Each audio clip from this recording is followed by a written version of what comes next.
오늘 우리에게 주시는 하나님의 말씀은 구약성경 역대상 28장 9절의 말씀입니다.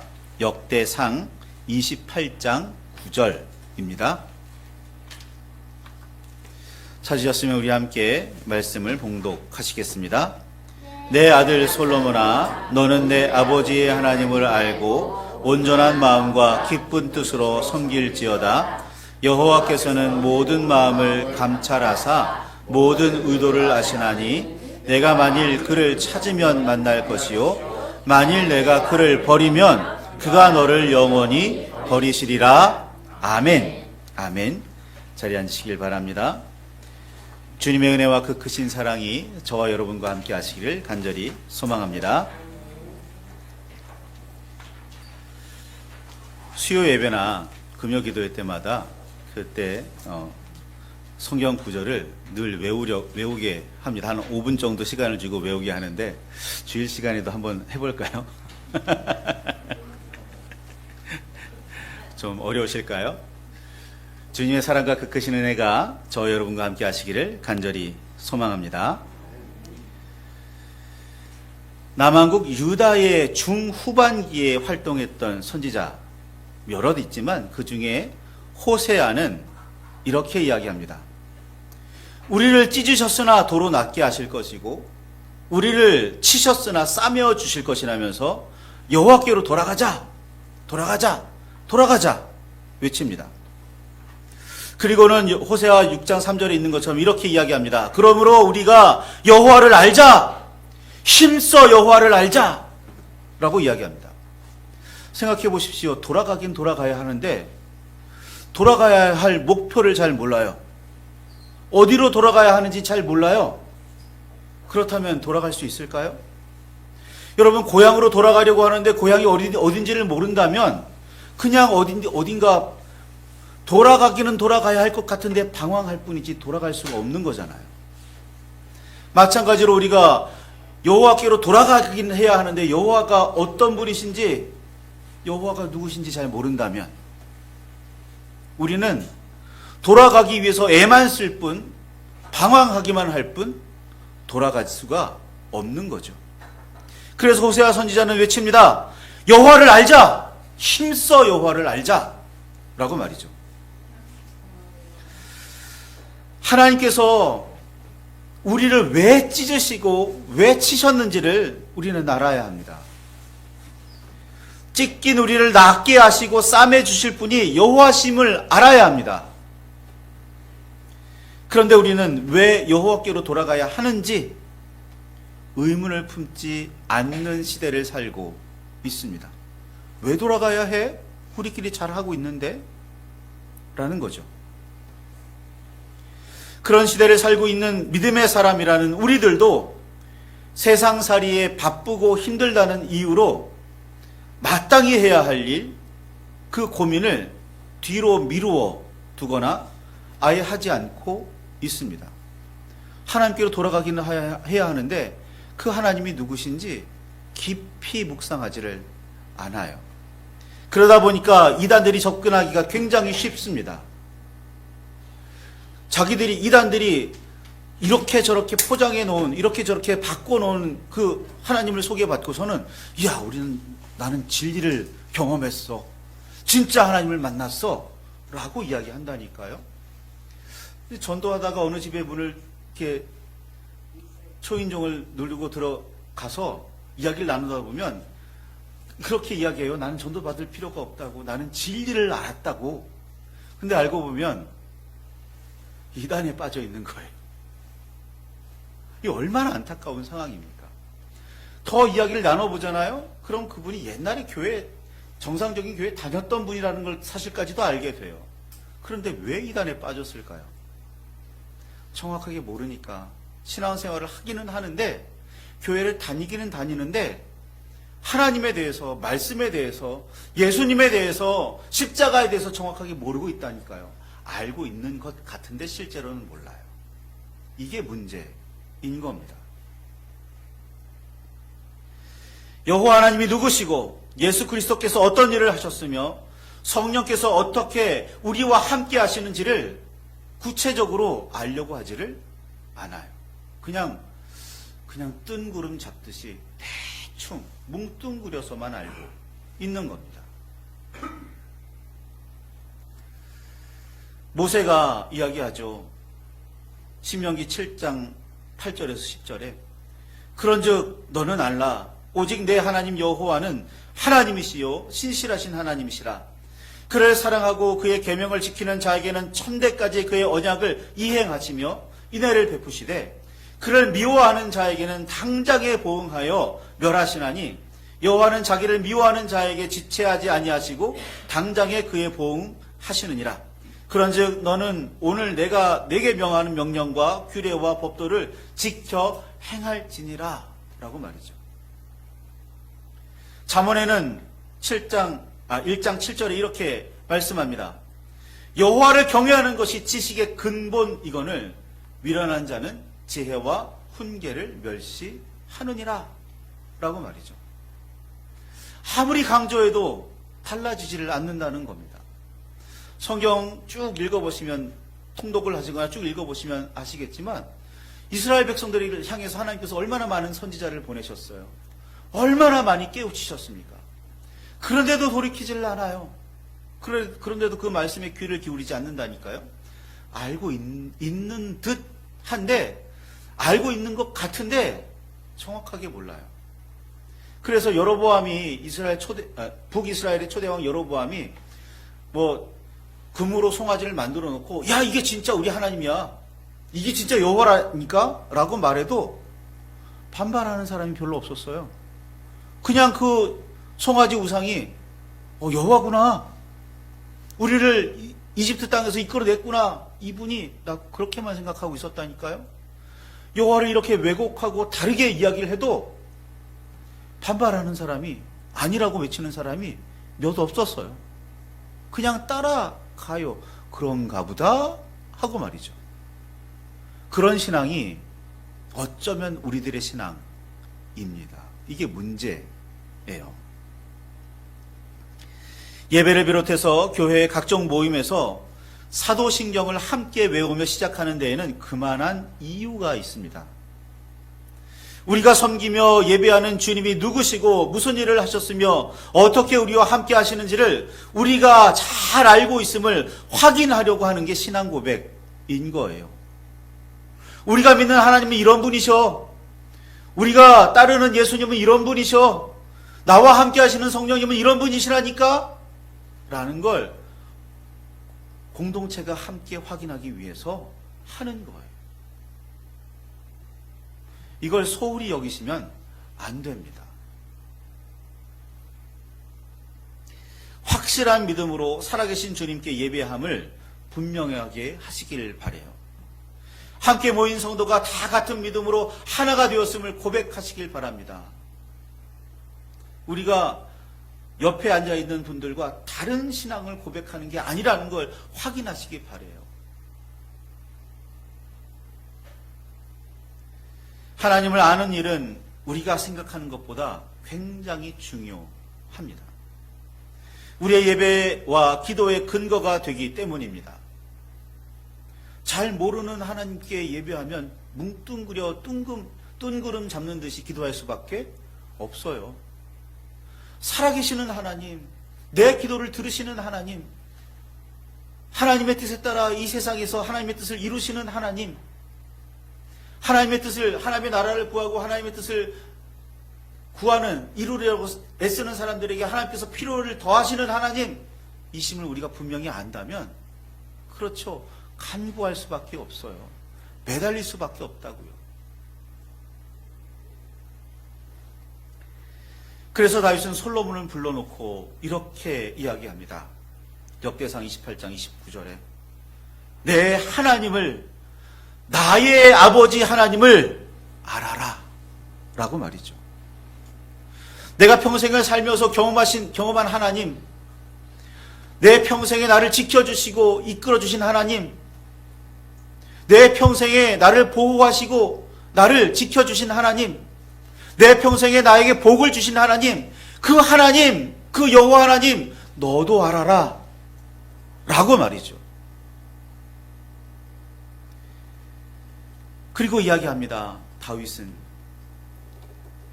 그 하나님을 알아야 하는데 그 하나님을 네가 섬겨야 하는데 온전한 마음과 기쁜 뜻으로 섬기라고 말이죠. 온전한 마음과 기쁜 뜻으로 섬기라고. 예수님께서 이 땅에 오셨을 당시 유대인들은 벌을 받지 않으려면 억지로라도 섬겨야 한다고 생각했습니다. 그래서 마음은 어떻든지 간에 형식만이라도 철저하게 지켜내려고 애를 썼습니다. 그게 제사법을 강조하게 되는 원인이에요. 삶이 어찌 되었든 제사만이라도 온전하게 드리면 그로 충분하다 여기는 겁니다. 이 중세 때도 그런 신앙 만연했었어요. 오늘날이라고 다르지 않을 거라고 생각됩니다.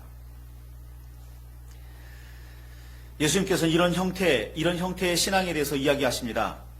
마태복음 23장 25절에서 28절 여기에만 있는 게 아니라 공관복음 내내 있는 말씀이긴 하죠. 화 있을진저 외식하는 서기관들과 바리새인들이여 잔과 대접의 겉은 깨끗하되 그 안에는 탐욕과 방탕으로 가득하는도다. 눈먼 바리새인이여 너는 먼저 안을 깨끗이 하라. 그리하면 겉도 깨끗하리라.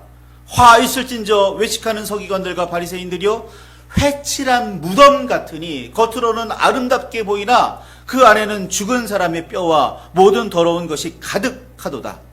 이와 같이 너희도 겉으로는 사람에게 옳게 보이되 안으로는 외식과 불법이 가득하도다 라고 말이죠. 오래전에 예레미야 선지자를 통해서도 이렇게 말씀하십니다. 나는 그들의 번제를 받지 아니하며 그들의 희생 제물을 달게 여기지 않노라. 하나님의 말씀이에요. 말라기 선지자를 통해서도 이렇게 말씀하십니다. 내가 눈먼 희생 제물을 바치는 것이 어찌 악하지 아니하며 저는 것 병든 것을 드리는 것이 어찌 악하지 아니하냐. 이제 그것을 너희 총독에게 드려라. 그가 너를 기뻐하겠으며 그가 너를 받아주겠느냐? 라고 말이죠. 그냥 겉만 번지르르한 제물을 바치고 있다는 거예요. 하나님의 말씀대로 정의와 공의를 행하거나 하나님의 뜻대로 하나님께 영광 돌리는 삶을 사는 게 아니라는 거예요. 제물만 그럴듯하게, 예배만 그럴듯하게 라는 거죠. 흔히 교회 마당만, 성전의 마당만 밟는 신앙 그렇잖아요. 여러분 마당만 밟고 가는 게 아니라 성전 안에서 예배하고 있음에도 불구하고 정말 거칠애인 경우가 있다는 게 문제인 거예요. 온 마음과 정성으로 영과 진리로 예배를 드려야 해요.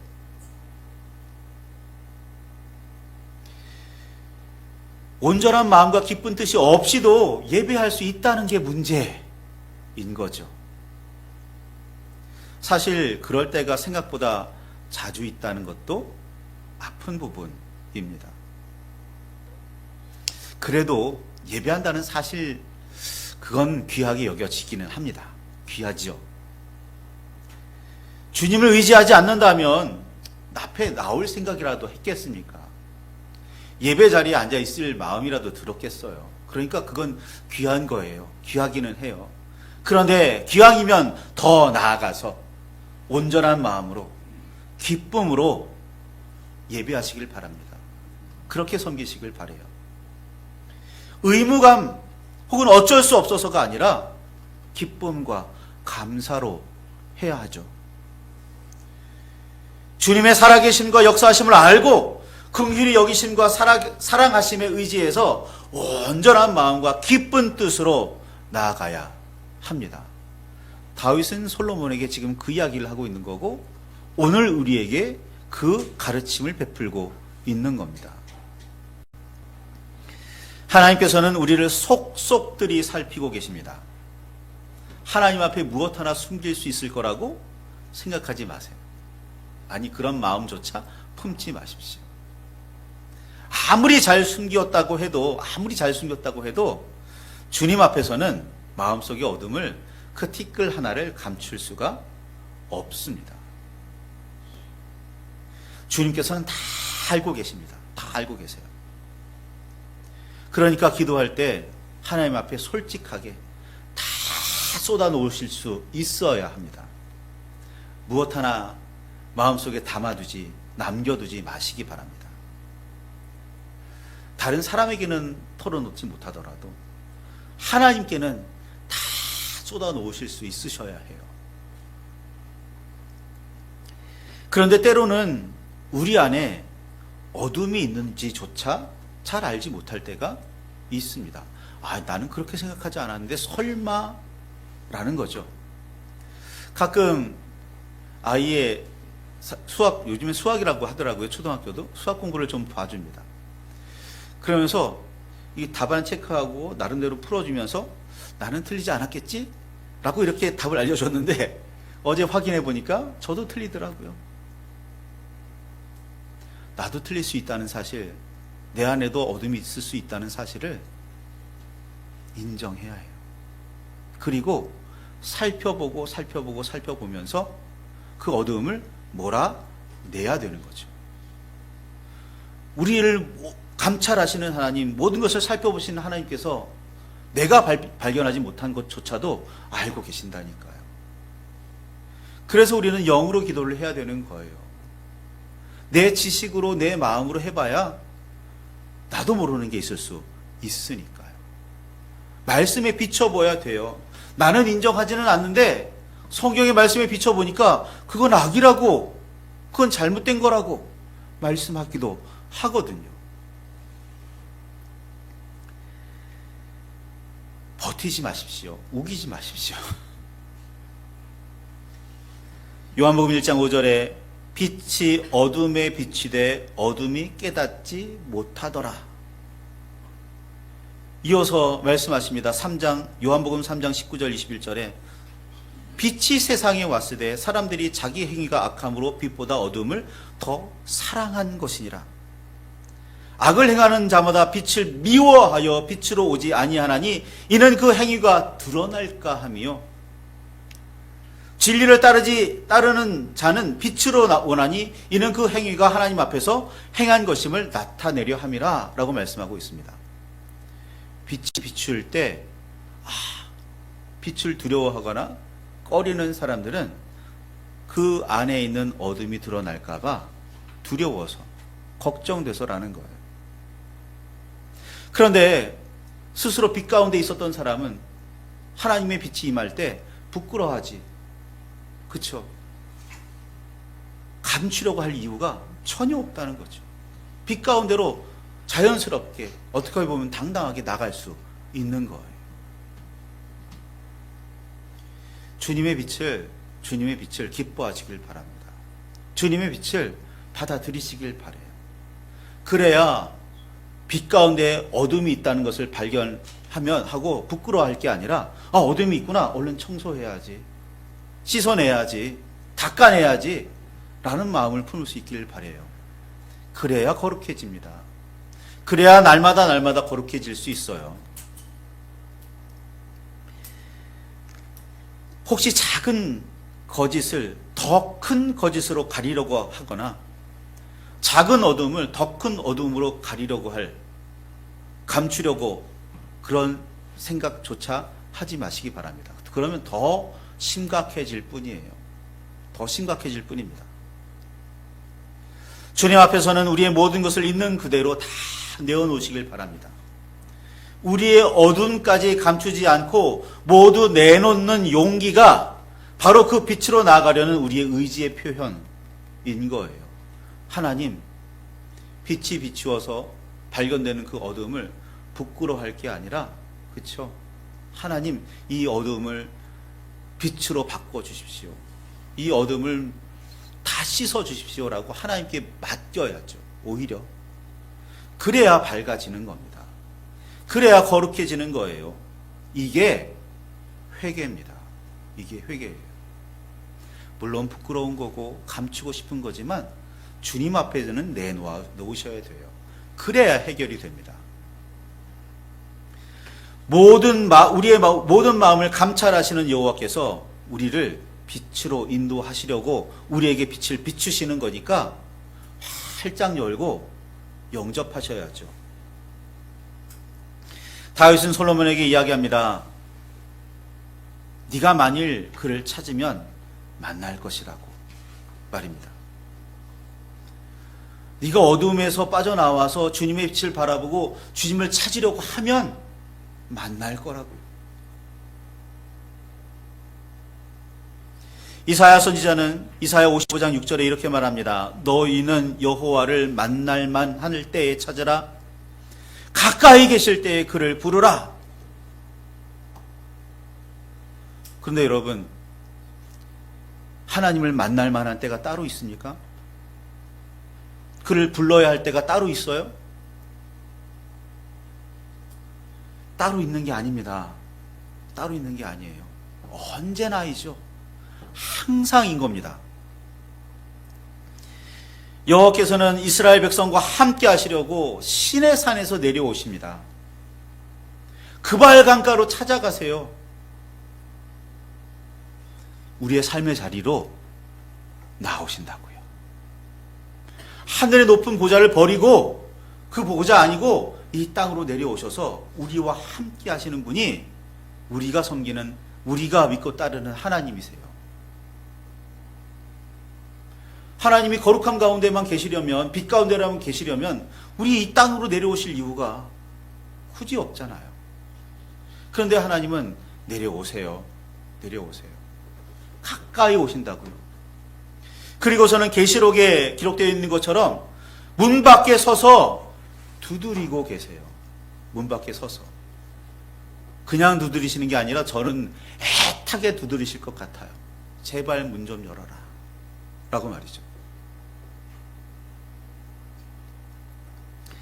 다윗이 솔로몬에게 말한 대로 찾기만 하면 만날 수 있는 분, 그분이 하나님이세요. 그런데 문제는 뭐예요? 찾지를 않는다는 거예요. 섬기려고도 하지 않고 심지어 그 존재를 인정하지도 않는 시대에 우리가 살고 있습니다. 그저 자신의 힘과 주변의 도움이면 충분하다며 그렇게 살아갑니다. 하나님이 누구신지 모르니, 하나님이 어떤 분이신지 모르니 찾을 이유가 없을지도 모르겠습니다. 그리고는 무슨 문제가 생기면 괜스레 하늘을 원망합니다. 왜 괜히요? 굳이. 하나님 인정하지 않는다면서, 하나님 의지하지 않는다면서, 뭐가 잘 안 되기만 하면 하나님을 의지한대요. 여러분, 얼마 전에 제가 얼마 전이죠. 무슨 TV 프로그램을 보면서 그런 이야기 하시는 걸 들었어요. 로켓을 쏘아 올리는, 인공위성을 쏘아 올리는 과학자가 나와서 이야기를 해요. 자기는 신을 믿지 않는데요. 인간의 이성이면 모든 게 다 해결된다고 믿는 사람, 전형적인 사람이죠. 그런데 인공위성을, 로켓을 쏘아 올리는 그날 세상에 있는 없는 신들을 전부 다 찾게 되더랍니다. 왜요? 굳이 인정하지도 않는다면서, 믿지도 않는다면서 왜 찾는 거예요 도대체? 하나님을 인정하고 알고 의지하는 사람이 부르짖음이 가치가 있는 거지, 의미가 있는 거지, 믿지도 않으면서 왜 굳이 어려운 일이 앞에 있다고, 굳이 무슨 일을 해결해야 한다고 하나님 앞에 빌 이유가 뭐가 있겠어요? 그건 아무 의미 없는 짓이거든요. 그런데도 한답니다. 그게 놀라운 거죠. 다윗은 이어서 이야기합니다. 만일 내가 그를 버리면 그가 너를 영원히 버리리라 라고 말했죠. 언약의 땅이자 복된 땅 가나안을 약속하신 대로 복되게 누리지 못한 이유가 뭘까요? 이스라엘 백성들, 또 우리들 늘 가나안 복지라고 이야기를 하는데, 이스라엘 백성이 그 땅에 살면서 복된 땅으로 살고 있나요? 복된 사람으로서 그 땅을 누리고 있나요? 아니잖아요. 왜 그렇지 못하죠? 하나님께서 그렇게 언약하신 그렇게 주신 말씀을 온전히 받들고 있지 않기 때문이잖아요. 하나님께서 복된 땅으로 주신 그 땅에서 하나님의 말씀을 행하며 실현시키며 살지 않고 있기 때문이잖아요. 오늘 우리 교회가 교회 성도들이 성도로서 제대로 역할을 감당하지 못하고 있으면 우리도 그 비슷한 상태가 돼요. 교회 다니기는 하는데 성도라고 불리기는 하는데 성도 같지 않은, 그래서 사람들에게 손가락질 받는 그런 성도가 될 수도 있다고요. 이게 우리는 경계해야 합니다. 늘 언제나. 사실 하나님께서 우리에게 맺어주신 그 언약을 일방적으로 깬 건 하나님이 아니라 인간이에요. 이스라엘 백성이라고요. 우리라고요. 그런데 깼다고 생각하질 않아요. 왜? 하나님의 말씀 모르니까. 언약의 내용을 구체적으로 모르니까 내가 그 언약을 깨고 있는 건지, 내가 그 언약과 상관없는 삶을 살고 있는 건지 몰라요. 그래 놓고 이야기합니다. 저는 언약을 깬 적이 없습니다. 라고 말이죠. 기억한 적도 없으면서 깨지를 않았다는 게 저는 말이 안 되는 것 같은데, 그런 주장하는 사람들이 생각보다 많습니다. 그러면서도 기도하죠. 주님, 저 주님의 자녀니까 복 주세요. 라고 말입니다. 여러분, 복이라는 건, 하나님께서 약속하신 복이라는 건 하나님의 말씀대로 살 때 주시는 복이에요. 무조건 주시는 복이 아니라고요. 하나님의 말씀대로 살지 않았는데도 때로 하나님께서 복을 주실 때가 있어요. 야, 내가 이렇게 복을 주지 않니?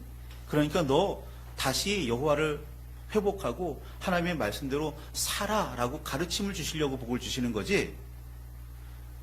그렇죠? 하나님의 말씀대로 뜻대로 살았기 때문에 복을 주시는 게 아니에요. 그러니까 하나님의 복은 하나님의 말씀대로 살 때 누릴 수 있는 복인 거고, 하나님의 말씀대로 살라고 주시는 복이에요. 그걸 우리가 알아야 합니다. 그걸 내 욕망대로, 내 욕심대로, 세상의 흐름대로 사용하면 안 되는 거죠. 다윗은 분명히 이야기합니다. 우리가 여호와를 버리면 여호와께서도 우리를 버리시는데 영원히 버리신대요. 영원히. 솔로몬에게 그렇게 이야기합니다. 그런데 솔로몬 끝까지 그 말씀을 붙들지를 못해요. 아시잖아요. 맨 마지막에 수많은 아내들의 성화에 못 이겨 다른 신을 섬기잖아요. 끝까지 지켜나가야 하는데 끝까지 지키지를 못해요. 어릴 때, 젊을 때 그 신앙을 끝까지 유지 혹은 발전시켜 나가야 되는데, 성장시켜 나가야 되는데 중간에 삐끗 엉뚱한 일에 마음을 빼앗긴다고요. 주님께서는 우리의 마음을 두드리시는 분이십니다. 그리고 열기를 바라시는 분이에요. 강제적으로 들어오시면 얼마나 좋을까 싶은 생각을 하는 분들이 혹가다 계시는데, 이건 인격적인 방법이 아닙니다. 우리 늘 인격적인 하나님 만나기를 소망하잖아요. 그 인격적인 하나님은 우리를 강제로 어떻게 하지를 않으시는 분이세요. 강제로 들어오실 때가 있기는 해요. 강제로 강권적으로 하실 때가 있기는 합니다. 그런데 그럴 경우는 매우 특수한 경우, 특별한 경우, 몇몇 경우일 뿐이지 늘 언제나 그렇게 하지는 않으십니다. 우리가 받아들일 수 있도록 참고 기다리시는 분이기도 하신 분, 그게 사랑, 참으시는 긍휼의 하나님이시기도 해요. 그러니까 우리는 그 주님의 음성이 들릴 때 그 음성을 듣고, 아, 주님의 음성이구나 알아듣고 문을 여실 수 있기를 바라요. 그것도 스스로 감사로 기쁨으로 말입니다. 그게 신앙의 성장, 성숙인 겁니다. 오늘날 우리들에게 필요한 신앙은 진정으로 하나님을 아는 신앙이에요. 진정으로 하나님의 말씀에 붙들리는 신앙입니다. 억지로가 아니라 즐겁게, 기쁨으로, 감사로 말이죠. 말씀을 붙들고 깊이 묵상하시기 바랍니다. 하나님의 말씀을 기쁨으로 묵상하고 계십니까? 감사로 묵상하세요? 예배를 기쁨으로 감사로 하고 계십니까? 신앙생활 할 때 하나님께서 말씀하신 의를 행할 때 즐거움으로 기쁨으로 하고 계십니까? 주님, 여러분, 주님은 우리가 기쁨으로 할 때, 감사함으로 하나님의 뜻을 이룰 때 그 우리의 열망을, 우리의 열정을 이루시는 분, 그래서 하나님의 의와 공의를 세우시는 분이라는 사실을 기억하시기 바랍니다. 우리가 그렇게 주님을 찾으면, 우리가 그렇게 주님께 나아가면, 우리가 그렇게 주님의 뜻을 행하면 만나주시는 분, 이루어주시는 분이시라는 사실을 굳게 붙드시기를 바랍니다. 우리 말씀을 붙들고 깊이 묵상하며 기도하실 때 주님만을 붙들겠습니다. 주님만을 의지하겠습니다. 고백하시며 결단하시는 저 여러분 되시기를 바랍니다. 기도하시겠습니다.